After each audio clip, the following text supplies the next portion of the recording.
Good morning, everyone.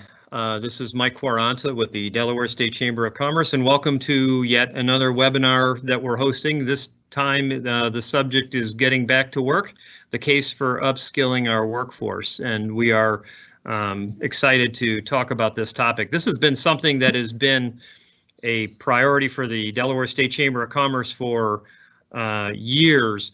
Back in October of 2019, which now seems like forever ago, we at our Developing Delaware conference really drilled down on some of these topics. And at that time, we invited a couple of people. One of them was Ron Painter. We're unfortunately having a hard time getting Ron connected this morning, but hopefully he'll be able to join us in a few minutes. We do have Delaware's Secretary of Labor, Cerron Cade, with us today. And we'll start out with Cerron. So we're going to change up the order just a little bit. But let me thank everybody for joining us. This is an incredibly important topic. How do we help the folks who live here get better prepared to be a productive member of the workforce in 2020 and beyond with successful career opportunities? And how do we become an attractive place for businesses that want to come here because they know we've got a workforce that's ready to go to work on their behalf? Before I move on to our sponsor today, Mark Brainard, let me say a couple of other things. We have an event that's coming up June 11th, and that's with Cheryl Oldham and Quinn Johnson. Cheryl is with the U.S. Chamber of Commerce, and this is going to be titled Childcare in a Post-COVID World. That'll be June 11th from 10:30 until 11:30. There's data nationwide that suggests a full 1/3 of childcare facilities around the country are not going to reopen post the economic downturn that we've all experienced over the last couple of months. That's substantial for some very obvious reasons. It's a huge problem for families with children, especially since approximately 55% of the workforce in America with children 6 years and under use dependent care services, child care services, and that's an important part of their lifestyle, and it's how they are able to manage the balance between work and life. So we'll look at that, and included in that conversation will also be Delaware State Representative Quinn Johnson. Quinn has been in the Delaware House of Representatives for several years. He and his wife are in the child care industry, and so he'll bring a very specific Delaware perspective, both as a member of the General Assembly, but also as someone who's in the industry himself. So that's coming on June 11th. And then finally, we've got, we're going to do an event on July 21st, and this is going to be called Putting Delawareans Back to Work. And, what does economic recovery look like in our state moving forward? This is going to be one part from what was an event that was postponed, our manufacturing event back in March. Are also our end of session kind of policy brunch that we have in June, which for obvious reasons is going to be postponed because we can't do those things in person. So we're going to put together this virtual conference on July 21st. You can register online at dscc.com. We're really excited. We're going to have a terrific lineup of people. Like Eric Casey from Gulf Tainer, who's going to talk about the plans that the port has. We'll hear from legislative leaders and the governor, and we're going to hear from business leaders as well about how we move from where we are to a place where there's more economic vitality as we all come back online. So that'll be July 21st. So let me then now turn to today's topic. Again, we're talking about workforce development, and key to all of that is obviously Delaware, DelTAC. And so I asked Mark Brainard when we put this event together if he'd be interested in sponsoring, and I'm grateful to him, not just for that, but the sponsorship, but also really importantly for all the things that Deltech does for Delawareans around the state. I read something that came out recently where Mark talked about all the kinds of people from all over the state in different age categories, ethnicities, races, geolocation, all the folks they serve and have served for decades. And I hope I'm not stealing his thunder, but it's a compelling story, and maybe one that's a bit underappreciated. But I can tell you from a Delaware State Chamber of Commerce perspective, we very much appreciate Delaware Tech and all that they mean for the community. So without any further comments from me, let me turn it over to Mark Brainard for some comments. So Mark. Well, thank you, Mike, for that kind invitation, and thank you to you and to Kelly and the entire State Chamber team for putting this together. As you can imagine, like most of your members, I can't think of a more important topic as our state navigates an economic downturn brought on by a global pandemic than how we can best return to work. And these are going to be very challenging times, and local business and industry will need to find a workforce to ramp up and phase in.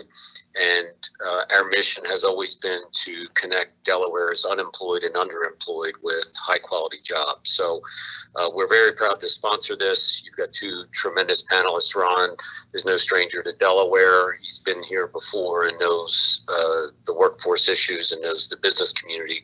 And Cerron, we're big fans of Secretary Cade. I don't think the governor could have anyone more creative, more energetic, and more collaborative in that position than Secretary Cade. So thank you for the opportunity. I'm very interested and looking forward to doing a lot of listening this morning, see what the business community needs so that the college can respond accordingly. So thank you again, and look forward to hearing from your speakers. Great. Thanks again, Mark. Okay, so we'll go to Delaware Secretary of Labor, Cerron Cade. Cerron, thanks for joining us today. You're on, sir. Thanks, Mike. Thank you for having me, and I really appreciate the invitation today to speak with the group. And I look forward to the topics that we're going to discuss. And very much like our colleague Mark Brainard mentioned, really eager to hear from the group as to what ideas they may have. I guess we'll start with the slide presentation that we sent over. All right, terrific. So has been inundated with a historic number of unemployed that hit the agencies. Go to the next slide. We've received over 100,000 unemployment claims since this crisis began in March. Give you some perspective and some context as to what that looks like. All of last year, we received about 32,000 unemployment claims. This number over the last 3 months, I guess, represents, or 2 months rather, represents more than three times that amount. So we are in the upside down right now, and our staff are working incredibly hard and diligent to process these claims. To date, we've processed probably about 79% of the claims that we've received. We just rolled out a program about 2 weeks ago where independent contractors and self-employed workers can apply for unemployment. We've hit some hurdles with that program, just like a lot of other states around the country, but we probably processed over the last 2 days about 17 to 20% of the claims that we've received, the 6,000 claims that we've received from that group of individuals. So if you go to the next slide. We paid out, we typically on a regular week in unemployment. Sure. This number is a little bit misleading. This actually is not the total amount that we've spent in unemployment benefits. This actually represents what we paid just last week in unemployment benefits, $47 million in 1 week for unemployment. Again, to put that in perspective, We were averaging about $1.5 million a week, a little at the high, before this week before this crisis began, about 1 million to 1.5 million. And so to now go to $47 million in a week is incredible. The vast majority of that are federal funds that have been authorized through the CARES Act. The State Unemployment Trust Fund does provide some benefits to these workers right now, and that fund will probably exhaust by the end of this month, in which case the Department of Labor will have to take out a 0% interest loan from the United States Department of Labor in order to continue to pay out benefits. Our expectation is that we'll be able to use the stimulus funds that have been set aside by the agency or by Congress for states for stimulus funds or COVID response funds to cover that debt, so that employers don't have to be saddled with the increased taxes associated with paying off a federal loan. So definitely some positive news there. We're still doing some work to make sure that we can minimize the impact, the unemployment tax impact of this crisis on businesses, so that we can ensure that during the time period where we're trying to crawl out of this hole, the businesses are not disincentivized to hire. You go to the next slide. So as we know, the phase 2 reopening that the governor has announced will start in earnest on June 15th. Most businesses will be reopening with restrictions. Majority of those restrictions are 60% capacity restrictions, indoor gatherings up to 50 people, food and drink establishments, including bars, will be reopening with, of course, restrictions in there. Malls and retail facilities will be expanded to 60% capacity. Of course, this also will include childcare facilities and summer camps, which, of course, is going to be essential to ensuring that people can actually get back to work, and they don't have to worry about making sure that they have childcare for their young kids. But obviously, given what we've just been talking about briefly leading into this, we do expect there to be some shortages or some fall off when it comes to the number of childcare facilities that are available, which also may have an impact. Next slide. So we go through all of that to kind of bring us to the topic that we're here to discuss, and I don't want to go on too long. I want to leave as much time as possible for more dialogue. But our focus right now, coming out of this, as Mark mentioned and Mike mentioned, is training for opportunities for men and women in our community, and specifically focused on opportunities that lead to sustainable wages and satisfying career opportunities. Mike and Dell Tech is a huge partner, and Mike and I have been in constant conversation about opportunities to upskill workers who, before this crisis began, who may have been underemployed or looking for an opportunity to increase their earnings and wages, and trying to outline opportunities for these folks in order to be able to take care of their families and be productive members of the community, and to start satisfying careers.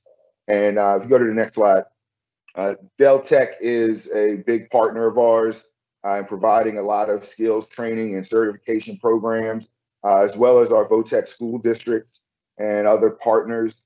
But these are just an example of some of the careers that individuals who've come through the Department of Labor have sought out certification opportunities for.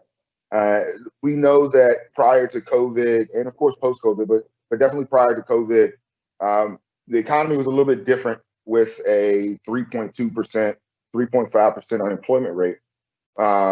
So the pool that was left of workers who were looking for opportunities, a lot of those folks need a little bit extra assistance, skills training, and opportunities to help get them into the workforce.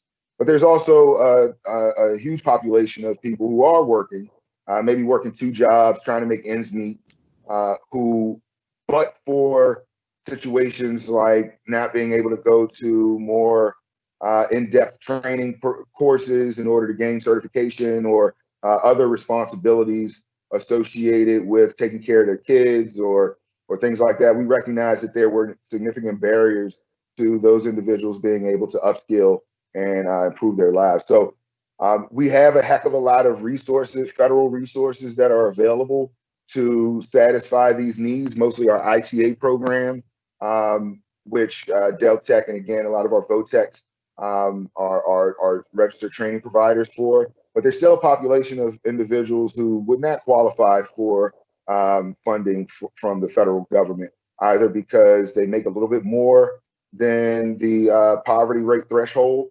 or because of their lifestyle and the requirements that they have.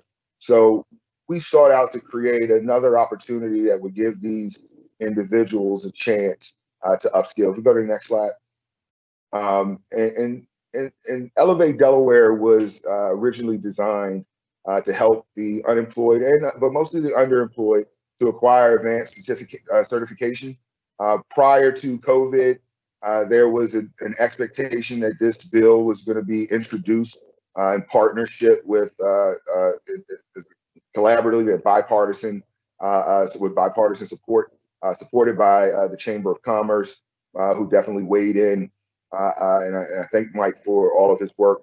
But the importance was to upskill workers who are looking for career change. And the important part of it was that this program would also provide a stipend to cover some living expenses during the time period where the individual was participating in training.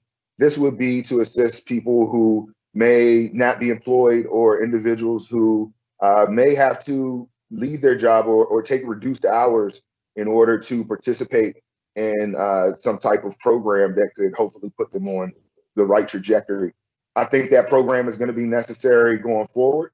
I think it was completely necessary before, but coming out of COVID is not going to be enough. If we go to the next slide.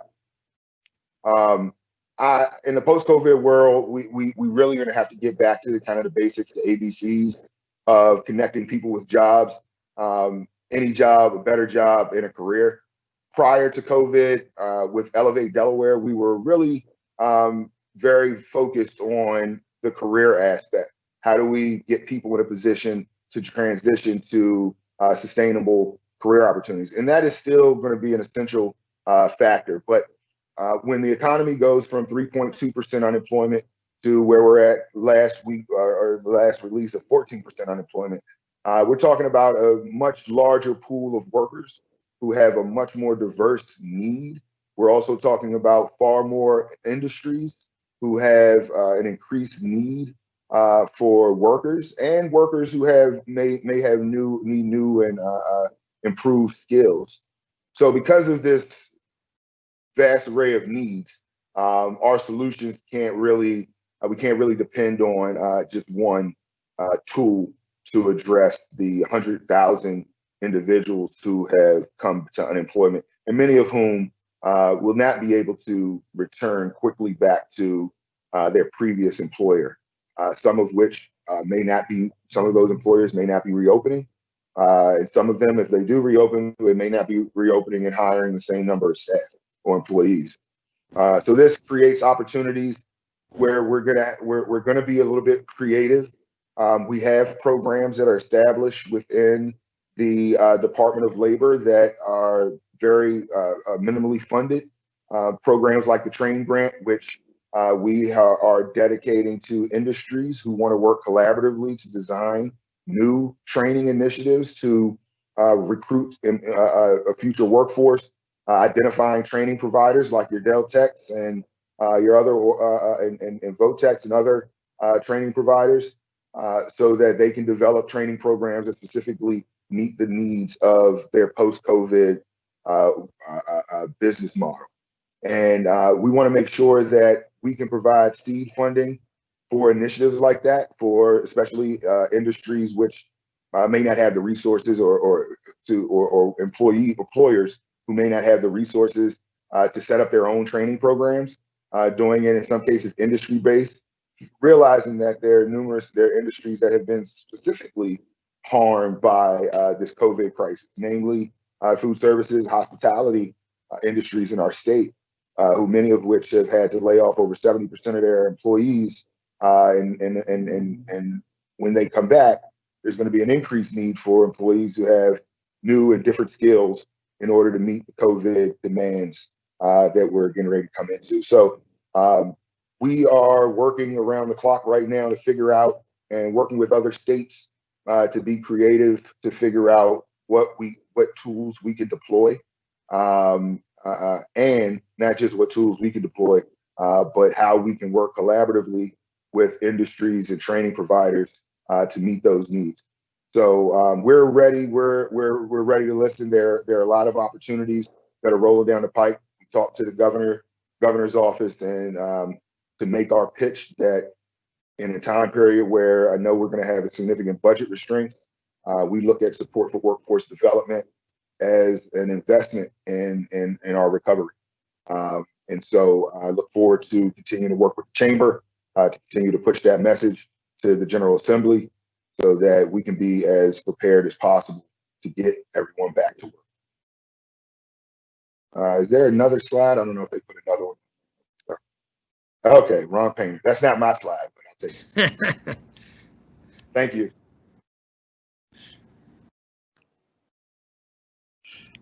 Thank you, Cerron. Thank you, Cerron. So let me introduce Ron Painter. Ron is the president and CEO of the National Association of Workforce Boards. Ron is joining us from Washington, D.C. Ron, thank you very much for jumping on today. Take it away. You're welcome, Mr. Secretary. It's good to be with you. Mike, it's good to be with you again, and thanks to you and to the staff for allowing me. I think what you asked me to do this morning is kind of walk through what we see nationally, and I want to do that and then really get to Q&A. So you can go to the next slide. So I am the CEO for the National Association of Workforce Boards, and we represent the nation's nearly over 500 local business-led workforce boards and a number of the state workforce boards. And we do that through a variety of ways. Advocacy is part of that, and that's just not going to the Hill or working with the White House. It is also working with a number of other national associations here in DC, the U.S. Chamber among them, and other organizations, a number of business associations. Next slide. So let's take a look at some of the national numbers. And for those of you who follow these won't be any surprise, but you can really see the cliff. The secretary mentioned the number of dramatic number of change in unemployment in Delaware, but you can see these national numbers. You can look at the peak in January of February, 158 million individuals working, and now 133,403. So you can see the employment, the dramatic drop in employment. Next slide. Oh, one other quick note on the employed. The labor force participation rate, which is something we watch, has dropped another 2.5% down to about 60.2%, which is the lowest labor force participation rate we've seen since 1973. Next slide. So we know that there are enormous numbers, 40 million individuals now in the unemployment lines, and so what I wanted to do was to just talk a little bit about who's in those numbers. And I think Mike and to the secretary, I think this gets into part of our conversation about what's next. If we look at this, if we thought about, some people labeled the Great Recession as the man session because men were really impacted by the Great Recession. If we look at COVID-19, there are some people who say this is really the she session because COVID-19 has really impacted women and their work in a substantial way. So let's just look inside some of the numbers. If we look at the number of men, our unemployment rate has gone from 3.8 to 13.5% for men. For women, it has gone from April last year to April this year. These numbers are 3.4 to 16.2%. And there's a couple of nuances in those numbers that I think are really important for workforce development. The first of that is that if you're a married man, your unemployment rate right now is 9.7%, so substantially lower than men in general.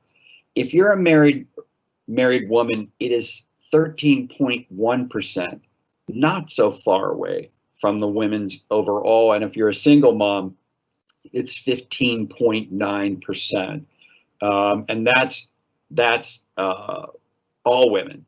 For Hispanic and for African American, Black women, if you're a single mom, it's 15.9% plus. So I think you can see that this is really impacted. For Blacks in general, the unemployment rate is now 16.7%, and for Hispanic, it's 18.9%. So I think that shows you that one of the things we're able to do with stats is to really look deeper into who's in that unemployment rate, and then start to think about what kind of delivery we want to do. So let me go to the next slide. So one of the things that, and I will say that you're going to see numbers from Dun & Bradstreet and from a company called EMSI. Those are both partners of NAWB, so we use their numbers. But with Dun & Bradstreet, they do a calculation around what they call businesses at risk, and they have a number of risk factors that they use to rate businesses. And if you look at their chart, as we were headed into mid 2020 to begin with, you notice that all the risk factors have risen for business in general. So we started to see a softening in business as we were coming into COVID-19. Certainly, COVID-19 has been devastating for both economic health of the nation and for the economic health of the nation. But you can see that there were signs before we got into COVID that things were starting to slow down a bit. Can we go to the next slide? So this is the Atlanta Fed that's reporting this. This is part of the work of the University of working with the University of Chicago, and it says, here's how business is seeing this. And I think to the secretary's earlier point about what's going to happen as we move out of COVID-19, I think you can see in the yellow line the employment growth rate, and you can see that business is very, very uncertain about what's going to happen in terms of employment growth. And you can also see there's some uncertainty around capital investment. And I think some of that obviously is normal given the circumstances, but I think there's also some signs, some warning signs in there for us with regard to employment as we come out of this. Next slide. Let's take this is the jobs postings dashboard from EMSI. This is the job orders, and you can see the numbers from April 2019. There were 13 million job orders posted in April of last year. There's 10 million this year, so a drop of 3 million. You can look at that and you can say, wow, there's a drop of 3 million. The flip side of this is even in the midst of this, there are businesses that are hiring. So that it has really created a crunch time for workforce development programs in trying to go virtual, offer virtual services, virtual job fairs. But again, there's still in the midst of all this, there are people hiring. Okay, let's go to the next slide. So let's look further into these COVID numbers, and I think Mike, these again are areas that I think individually workforce development, economic development needs to look at each of these categories and to make an assessment around the strength of their region, the strength of the state with regard to each of these industry sectors. And I think it goes back to the Dun and Bradstreet numbers around, okay, so what is the confidence level out of these industries, and how can we reinforce that? So if we look at this, one of the things that strikes me right away, and I'm so excited, I'm so pleased to hear the secretary say that that the benefits for non-attached workers, non-employer attached workers are starting to flow.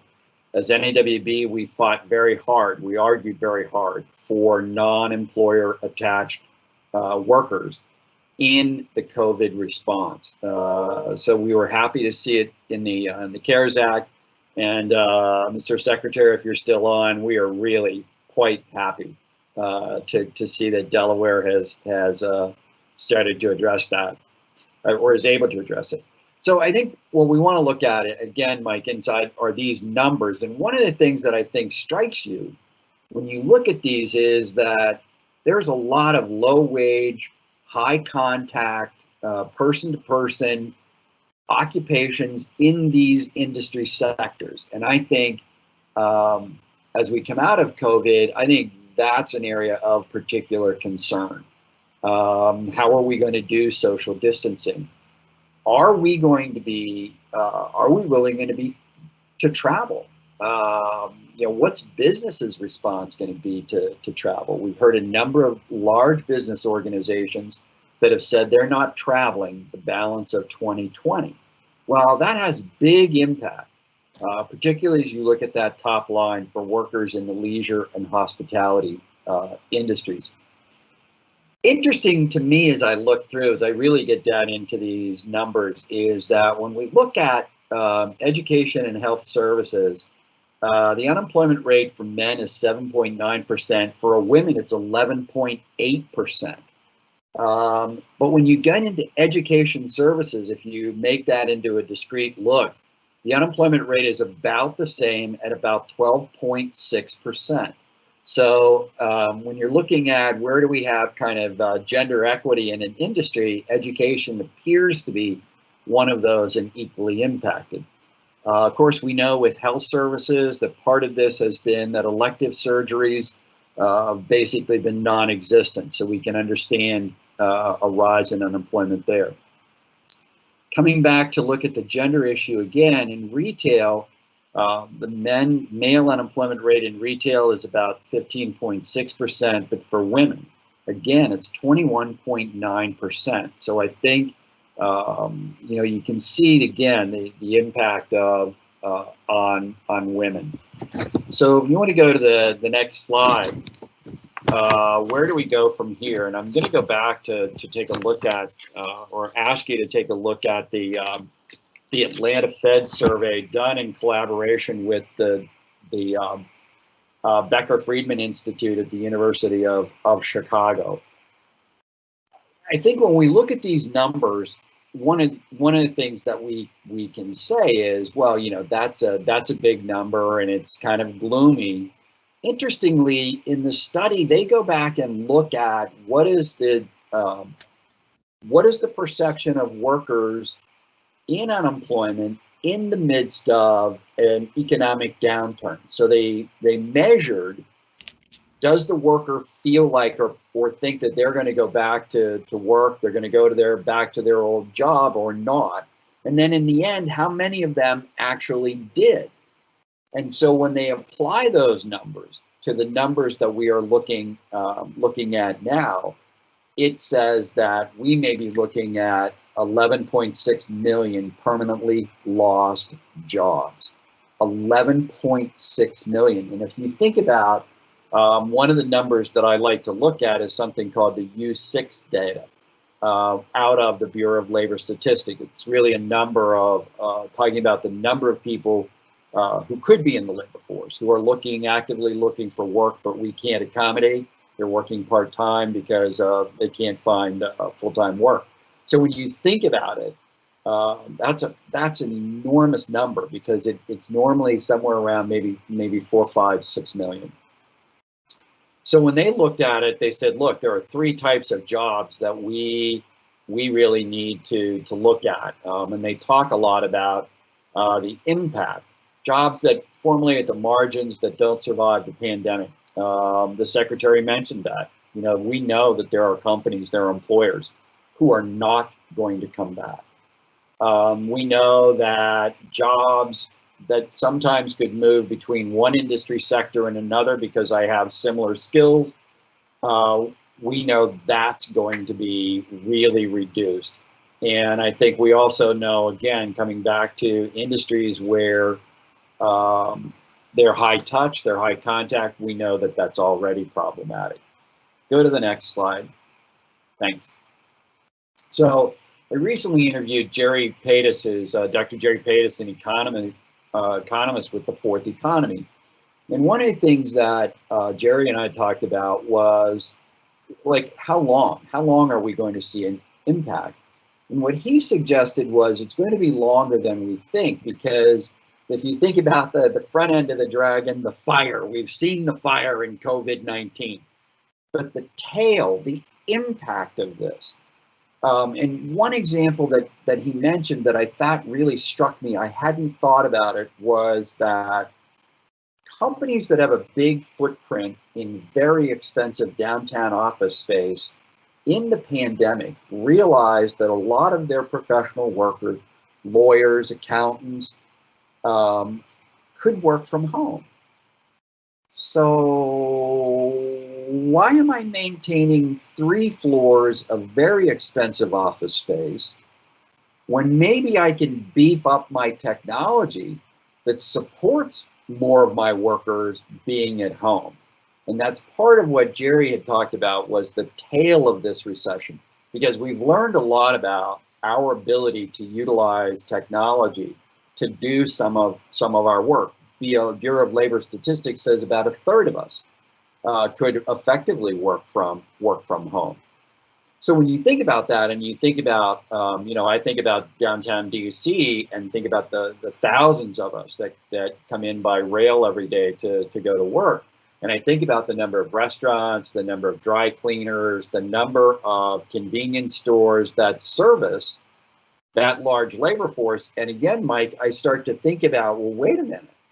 A lot of those small businesses might never be back because maybe a number of us aren't going to be coming back to downtown. So I think, again, it really calls out for, I don't want to say whatever plans economic development and workforce had, you should throw them out the window.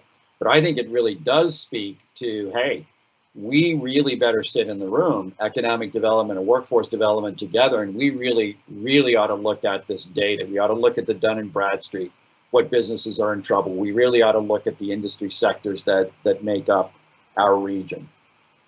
Last slide, or next slide. So where do I have hope? I think that this is a time for us to really address the fact that pre-COVID, we had a number of structural issues that were problematic in workforce development. We had over 30 million people marginally attached to the labor force because of reading and math levels.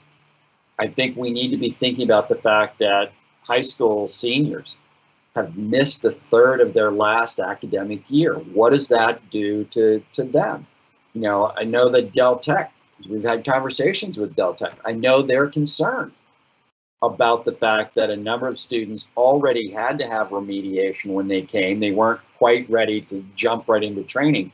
I think this is another factor that has us at the planning table. But the system, the workforce development system across the U.S. has figured out how to go virtual with a number of things. Skill development courses, case management, intake. So the system is converting. And if you think about the ABC that the secretary laid out in terms of jobs, and then you think about, okay, workforce development, education, workforce development professionals, we've converted. Now it's a process of, can we improve and can we get better?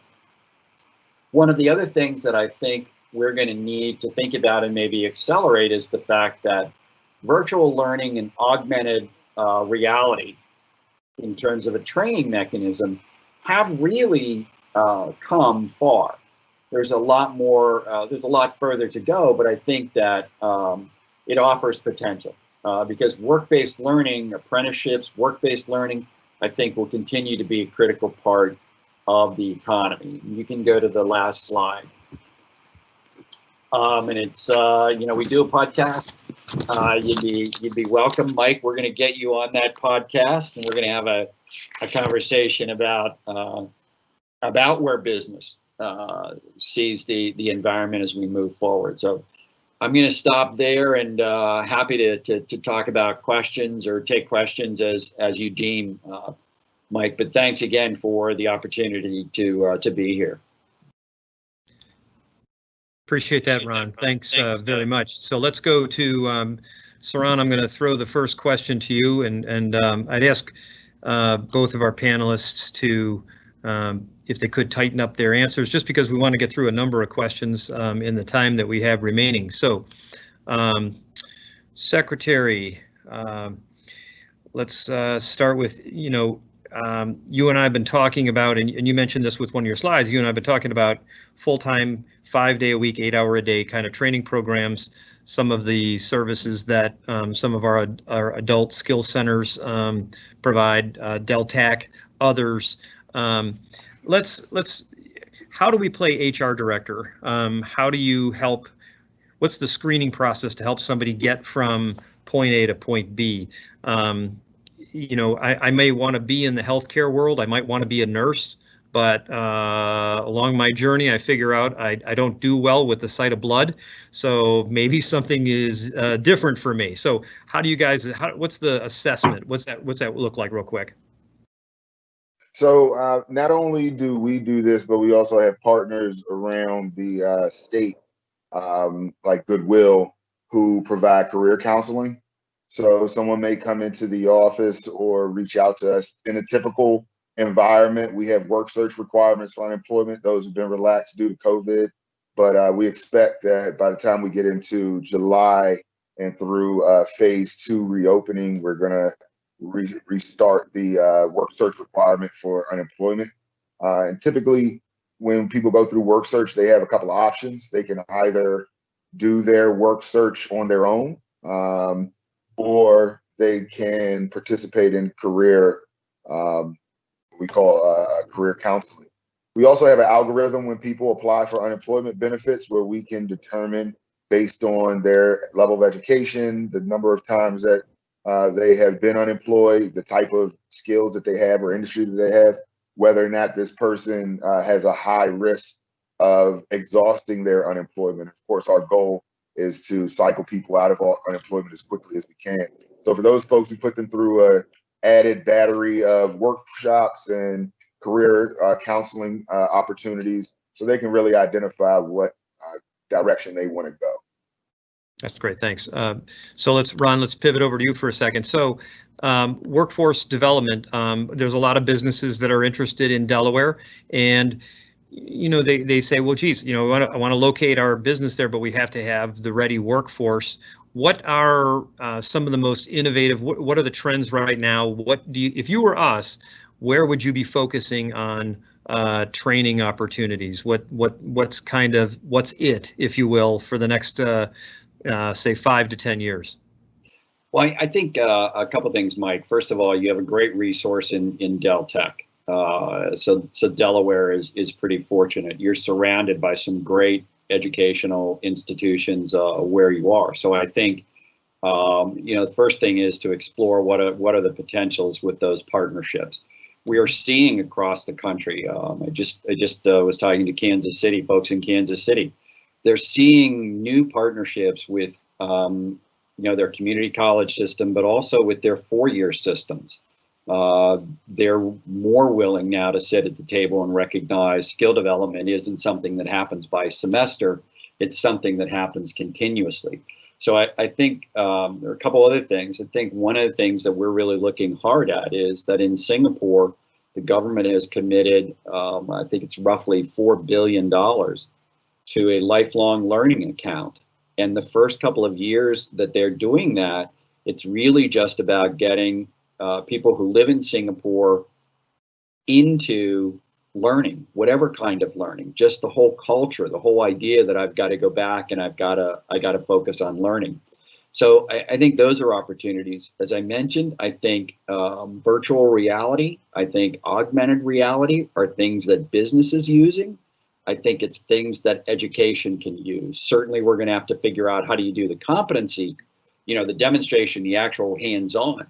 But I think those are things that I think we're going to need to collectively invest in. Certainly, broadband across the country is a significant issue. But I think that's something that you have to assess for Delaware. But I think those are things I would look at. I would look at the infrastructure of my skill development, because I'm convinced that there are skills we're going to need, but I'm not convinced that it's a matter of do you already have them ready, or do you have the system that can deliver the skills you need when you need them? That's great. Appreciate that. Secretary, back to you for a minute.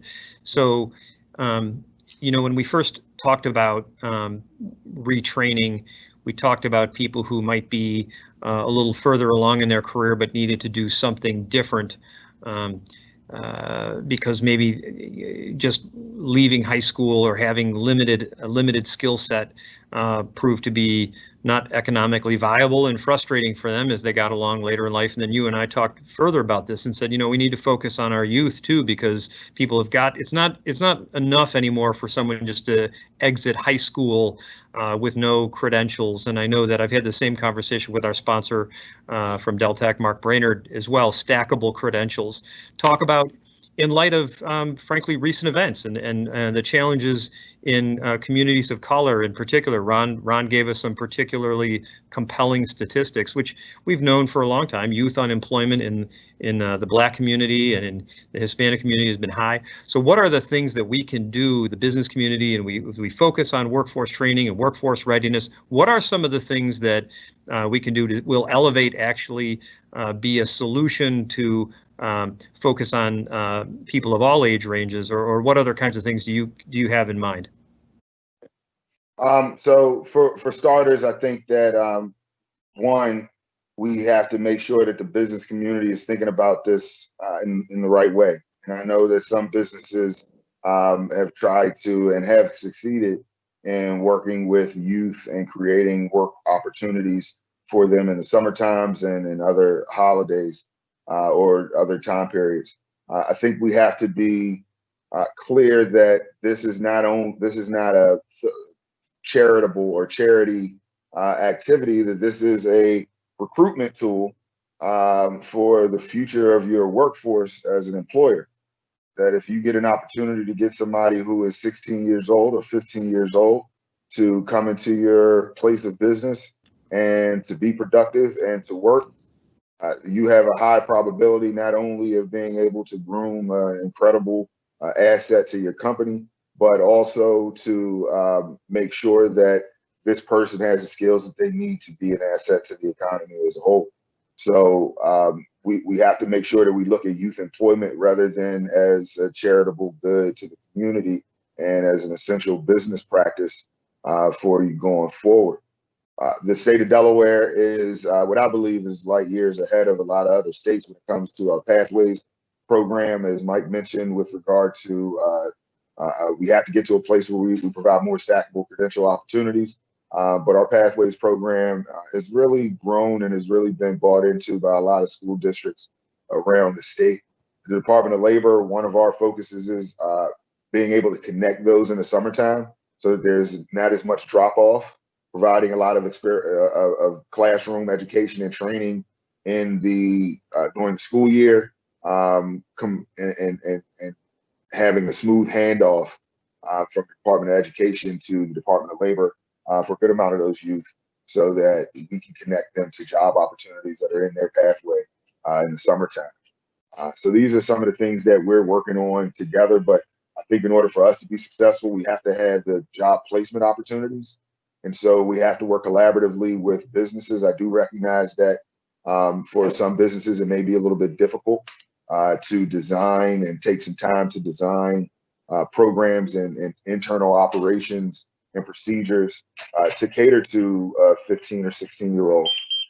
But what we also have to figure out is how we can work with the chamber to provide other services for these individuals and other services to businesses to assist them in wrapping their arms around issues, developing these internal programs.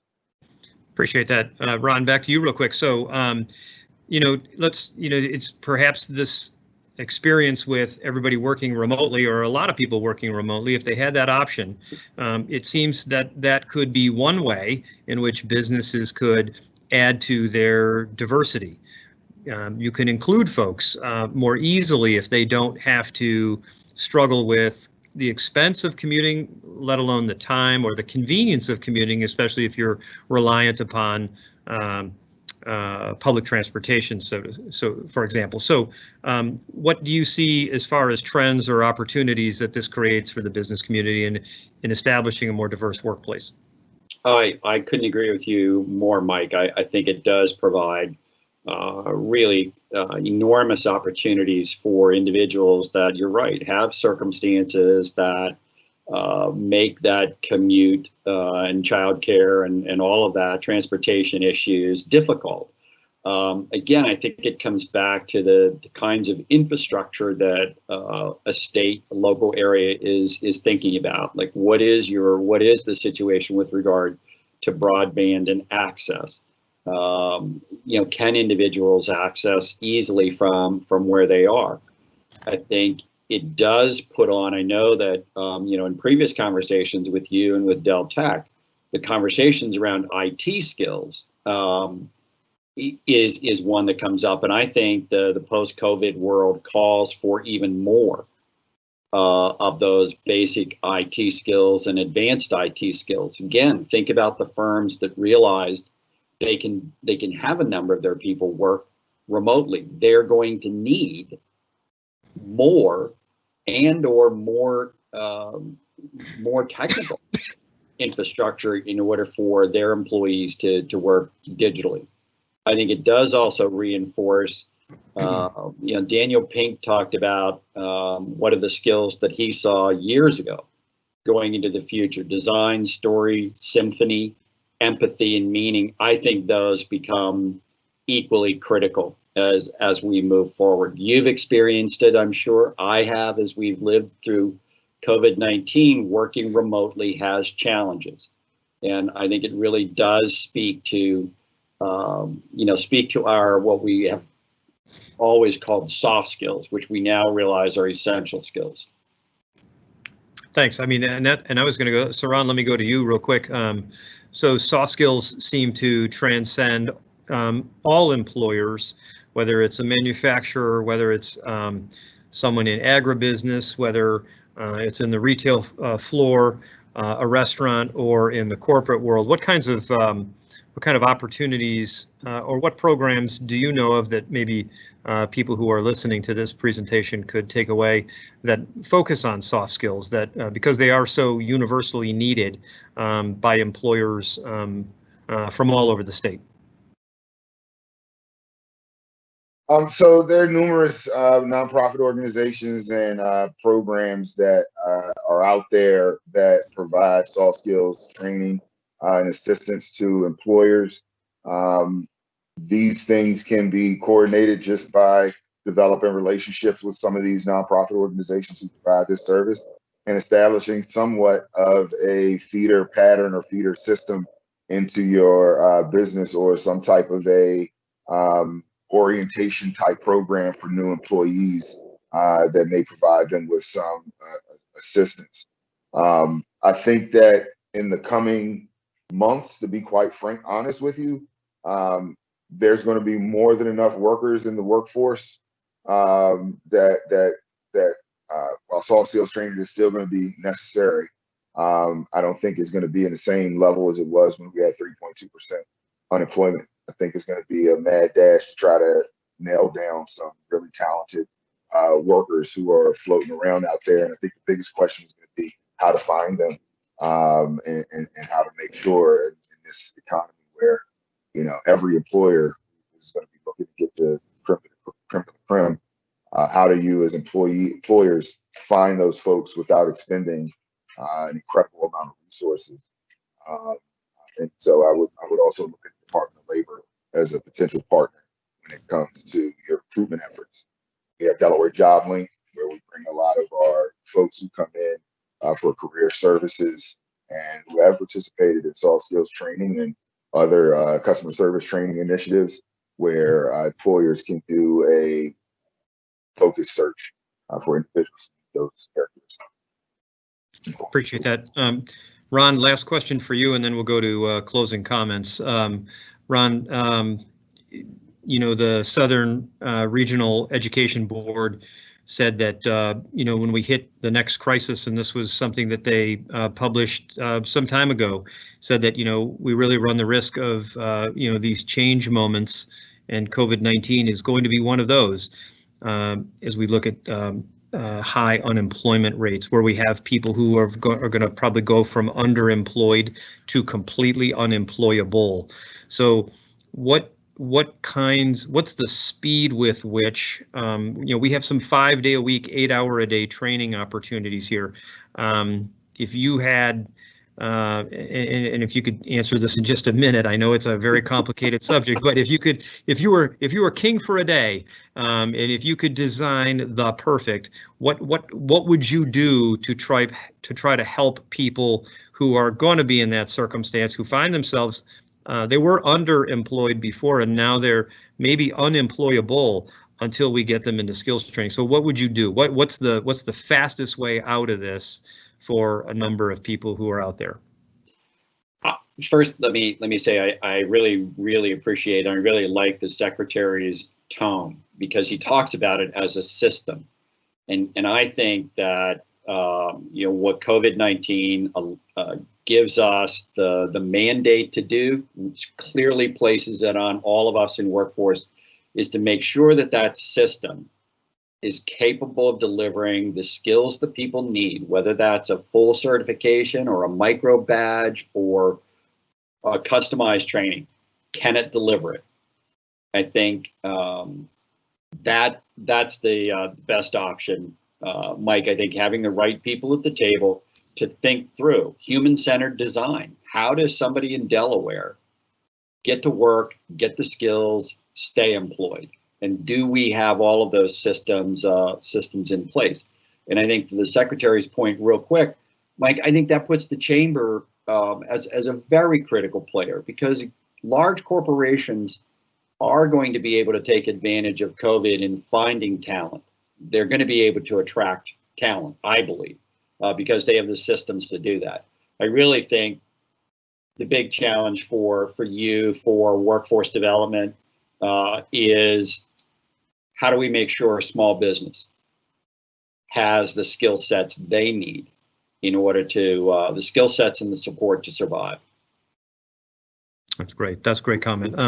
Ron, let's start, since I have you, we'll start with you real quick. We opened with Cerron. We'll go to the Secretary in just a minute, but in 30 seconds, kind of parting comments, parting thoughts, anything else you want to add that maybe you didn't have a chance to share today, or any other reactions that you'd like to share with the folks that are tuned in and that will watch this later? I think just really that, Mike. I know you've had me in to Delaware, so I've met a number of the people there. I have great faith that you have the leadership talent in Delaware to deliver a workforce development system.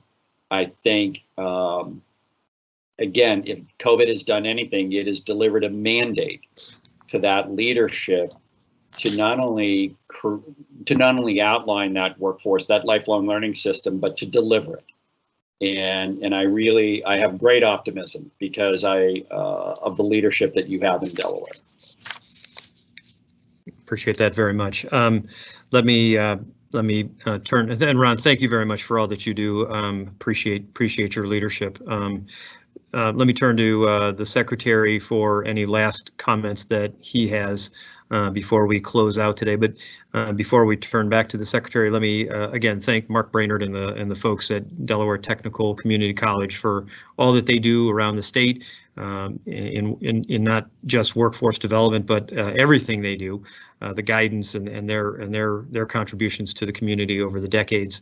And so can't be any more grateful to Mark and everybody there for their sponsorship of this event and all that they do. Secretary, closing comments.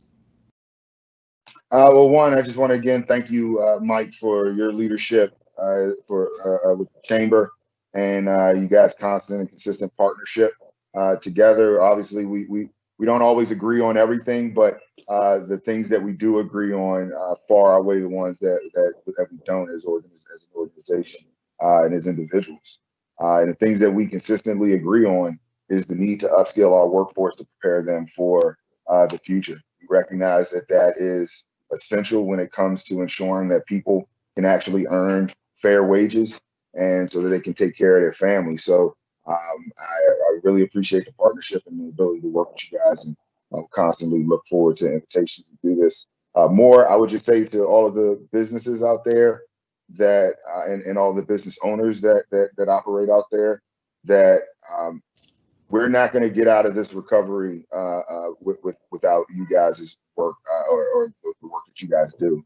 And we're not going to be able to recover through this economy unless you guys have the confidence that you need in order to put people to work and continue with your business. And we think it's our responsibility to make sure that we can do everything that we can to make sure that confidence is there. So we're working around the clock to figure out how we can address issues associated with unemployment taxes, how we can make sure that the tools are available to provide your workforce with the skills and the training that they need. And we're constantly here with an open ear and an open mind to hear from you as to what ideas that you may have that we can test out and roll out as quickly as possible. So thank you guys, and I look forward to working with you. And again, to Mark and Dell Tech, our biggest partners, thank you guys for the work that you do. Thank you. Secretary, thank you. Let me say one more time that this was an off-the-record conversation today. We had Ron Painter, who's the president and CEO of the National Association of Workforce Boards in Washington, D.C., and we had Delaware Secretary of the Department of Labor, Cerron, Cade, join us today. Next week, we've got one more program teed up, Childcare in a Post-COVID World. That'll be June 11th from 10:30 a.m. until 11:30 a.m. and we're going to hear from both a representative from the U.S. Chamber of Commerce that's done some national statistical gathering on this subject, and then also from Delaware State Representative Quinn Johnson, who represents a district in Middletown, Delaware, but is also in the child care business himself and has been for decades. So with that, let me close out our session. Let me thank everybody for joining us. This will be posted, and as will the slides of everything that we've got and everything you heard today. It'll be on our website shortly. And I thank our presenters, and let me thank everybody who participated today, and our sponsor, Dell Tech. So thank you very much, and we look forward to talking to everybody next week. Thank you.